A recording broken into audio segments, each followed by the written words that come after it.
এমন এক নবী যাকে জীবিত অবস্থায় করাত দিয়ে কেটে ফেলা হয়েছিল। বাইতুল মোকাদ্দাসে যখন বনি ইসরাইল শিরক ও জুলুমে ডুবে গিয়েছিল, তখন আল্লাহ হজরত জাকারিয়া আলাইহিস সালামকে পাঠান। তিনি প্রায় 30 থেকে 40 বছর ধরে তার কমকে সত্যের দিকে ডাকতে থাকেন এবং হজরত মরিয়ম আলাইহিস সালামের মতো পবিত্র নারীর লালন পালনও করেন। সেই সময় এক জালেম বাদশাহ শাসন করছিল, যে আগে হজরত ইয়াহিয়া আলাইহিস সালামকে শহীদ করেছিল।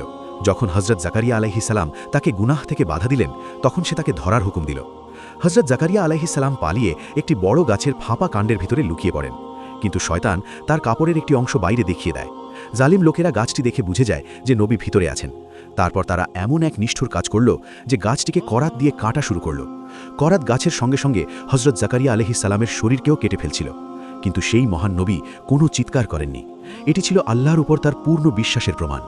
অবশেষে তার শরীর 2 টুকরো হয়ে যায় এবং তিনি শহীদ হয়ে যান। এই ঘটনা কাসাসুল আম্বিয়া গ্রন্থে উল্লেখ আছে। হজরত জাকারিয়া আলাইহিস সালামের এই কুরবানি আজও উম্মতকে সবর ও ঈমানের শক্তি শিক্ষা দেয়।